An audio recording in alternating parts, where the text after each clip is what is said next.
پورا نہیں ہوا وہ دنیا سے ختم ہو گئے، اور الحمدللہ 1400 سال ہو گئے آج تک مدارس اور مدارس میں پڑھنے والے طلبہ اسی طرح زندہ ہیں اور قرآن کریم پڑھ رہے ہیں اور قرآن کریم کی تلاوت ہو رہی ہے۔ مدارس کے اگر میں گفتگو کروں تو گفتگو چونکہ لمبی ہو جائے گی، وقت بھی کم ہے۔ مدارس کے الگ فضائل ہیں اور مدرسے میں پڑھنے والے طلبہ کے الگ فضائل ہیں، اور مدرسے میں جو طلبہ قرآن کریم پڑھتے ہیں اس کے الگ فضائل ہیں۔ بس میں مختصر سے آپ کو ایک چھوٹا سا واقعہ سناتا ہوں مدرسے کے طلبہ کی فضیلت پر، کہ جو طلبہ مدرسے میں قرآن کریم پڑھتے ہیں ان کے ساتھ اللہ تعالیٰ کس طرح مدد بھیجتا ہے اور کیسے ان کی غیبی مدد ہوتی ہے۔ جب طالب علم مدرسے میں پڑھتا ہے اور اخلاص کے ساتھ پڑھتا ہے، علم کے ساتھ اگر اخلاص ہو تو اللہ تعالیٰ غیبی مدد فرماتا ہے۔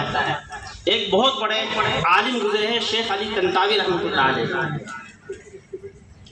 دمشق میں وہ پڑھاتے تھے۔ انہوں نے دمشق کے ایک واقعہ لکھا ہے، دمشق کی ایک مسجد تھی جامعہ توبہ۔ اچھا، اس مسجد کا نام جو جامعہ توبہ رکھا گیا اس کی بھی ایک عجیب داستان ہے کہ اس جگہ پر پہلے بہت زیادہ فحاشی ہوتی تھی، لوگ برائیاں کرتے تھے، تو وہاں پر کسی عالم نے تقریر کی۔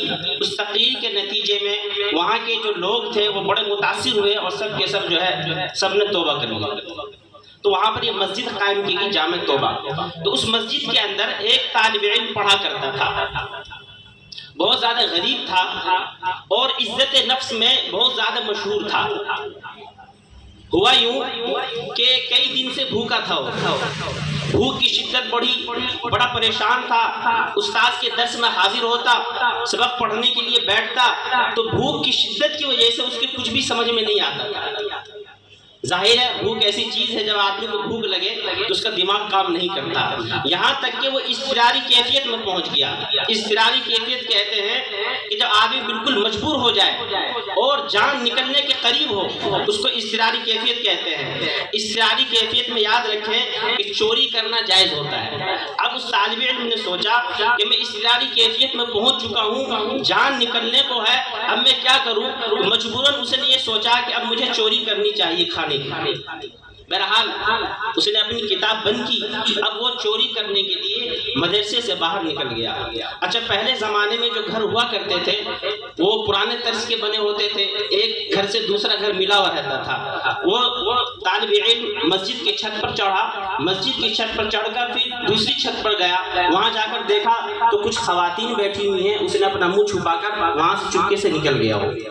دوسری چھت پر پہنچا، دوسری چھت پر پہنچنے کے بعد دیکھا کہ گھر سے سالن کی خوشبو آ رہی ہے، اسے یہ برداشت نہیں ہوا، فوراً وہ چھت میں سے نیچے اترا اور نیچے اتر کر رسوئی میں پہنچا تو دیکھا دیگچی کے اندر بیگن ابل رہے ہیں۔ وہاں پہنچنے کے بعد اس نے دیگچی سے بیگن نکالا۔ بیگن نکالنے کے بعد جیسے اس نے اپنے منہ سے اس بیگن کو لگایا، فوراً اس کا ایمان جاگ گیا اور یہ کہا کہ تو کیا کر رہا ہے؟ تو ایک طالب علم ہے، تیری حرکت نہیں ہونی چاہیے کہ تو چوری کر کے تو کھانا کھائے۔ اس نے فوراً اس بیگن کو وہیں چھوڑ دیا، فوراً وہ مدرسے کے اندر آیا اور آ کر درس میں بیٹھ گیا۔ لیکن اس ساری کیفیت تھی، بھوک بہت زیادہ لگی ہوئی تھی، دماغ کام نہیں کر رہا تھا، وہ ایسے ہی بیٹھتا سوچتا رہا۔ تھوڑی دیر کے اندر مدرسے میں ایک خاتون آئی اور آ کر اس نے استاد سے کچھ گفتگو کی۔ وہ طالب علم دور بیٹھا ہوا دیکھ رہا تھا لیکن اس کے کچھ سمجھ میں نہیں آیا کہ وہ خاتون استاد سے کیا گفتگو کر رہی ہیں۔ تھوڑی دیر کے بعد استاد نے اس طالب علم کو بلایا اور کہا کہ تم شادی کرنا چاہتے ہو؟ اس طالب علم نے کہا حضرت میری یہ حالت ہے کہ کھانے کے لیے ایک لقمہ نہیں ہے، آپ مجھ سے شادی کی بات کر رہے ہیں۔ استاد نے پھر کہا کہ بتاؤ تو صحیح تم شادی کرنا چاہتے ہو یا نہیں چاہتے ہو؟ اس طالب علم نے کہا میری یہ حالت ہے کہ ایک لقمہ کھانے کے لیے میرے پاس کوئی روٹی نہیں ہے، آپ شادی کرنے کی بات کرتے ہیں۔ استاد نے پھر پوچھا تو اس نے کہا ہاں میں کرنا چاہتا ہوں۔ استاد نے کہا یہ خاتون آئی ہوئی ہیں، یہ آپ سے شادی کرنا چاہتی ہیں۔ استاد نے فوراً ان دونوں کا وہاں نکاح پڑھا دیا۔ بہرحال نکاح ہوا، نکاح ہونے کے بعد استاد نے کہا کہ تم اپنے شوہر کا ہاتھ تھامو اور یہاں سے چلی جاؤ۔ وہ طالب علم اس عورت کے ساتھ اس کے گھر پہنچا۔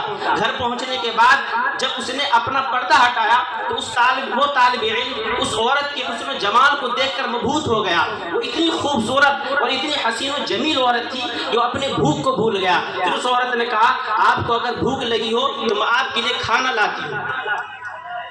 وہ عورت کھانا نکالنے کے لیے گئی اور کھانا نکال کر لائی اور کہا کہ پتہ نہیں کون چور اس گھر کے اندر آیا تھا، اس نے بیگن کے اندر اپنا دانت لگایا اور منہ لگا کر یوں ہی بیگن کو چھوڑ دیا۔ وہ طالب علم رونے لگا اور کہنے لگا کہ وہ طالب علم میں تھا، چوری کرنے کے لیے میں آیا تھا، لیکن میری عزت نفس نے گوارا نہیں کیا، میرا ایمان جاگ گیا، فوراً میں نے اس بیگن کو وہیں رکھ دیا اور میں مدرسے پہنچ گیا۔ وہ طالب علم روتا رہا، پھر اس کی بیوی نے کہا یہ تمہارے تقوی کی اور تمہارے تقوی کی بنا پر ہے کہ آج تم میرے پاس آ گئے۔ تو یہ دیکھیے اللہ تعالیٰ نے اس طالب علم کی کیسے غیبی مدد فرمائی۔ تو مدرسے میں پڑھنے والے طلبہ اللہ تعالیٰ ان کی غیبی مدد فرماتا ہے، چونکہ یہ قرآن کریم کے طالب علم ہیں، قرآن کریم کو پڑھتے ہیں۔